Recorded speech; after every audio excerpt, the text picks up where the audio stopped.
ससुरा तू गेनी छाउरी डोलिया चहारी के कैसन हो पियावा छाउरी बोलना हारी के। ससुरा तू गेनी छाउरी डोलिया चहारी के कैसन हो पियावा छाउरी बोलना हारी के। लगा हो कि पियावा सुपर फास्ट हाकौगे, लगा हो कि पियावा सुपर फास्ट हाकौगे। हमर पियावा बकलोल हकौरे तोरो से बेसी कम जोर हकौरे।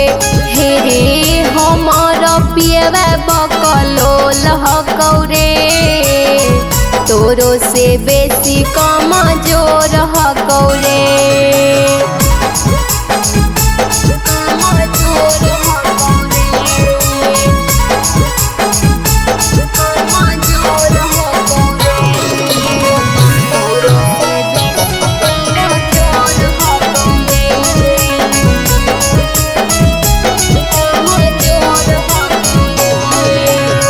तोरा से पियावा केतना करहो प्यार गे, हमारा तू दे गे छौरी ससुरा के समाचार गे।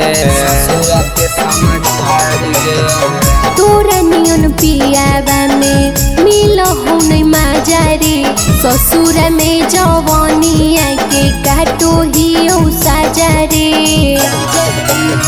तोरा तो मिला होता मजा भरा पूरा गे, छोरी के गेनी छौरी ससुरा तू पूरा गे।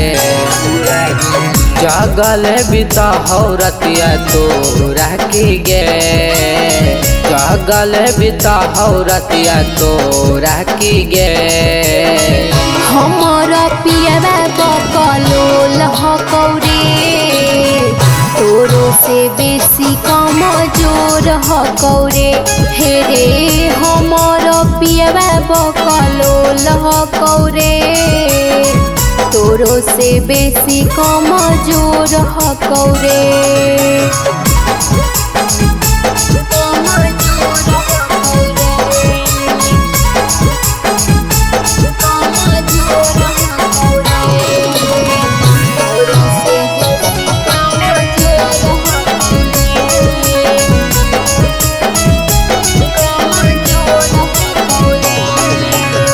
पियावा के छोड़ के आजो हमारा पास गे, तोरा नहीं गे छौरी कबो करबौ निराश गे। कैसे हम अइयौ हकौ घर के इज्जतिया नै रे छौरा होई जैतै बड़ी दूर गतिया। सौरभ के बतिया छौरी लेना तू माना गे, बन जो ना गौरव के तू दुल्हन गे। तोरा तो लगलौ सुपर फास्ट होतौ गे, तोरा तो लगलौ सुपर फास्ट होतौ गे। हमर पियावा बकलोल हकौरे तोरो से बेसी कम जोर हकौरे।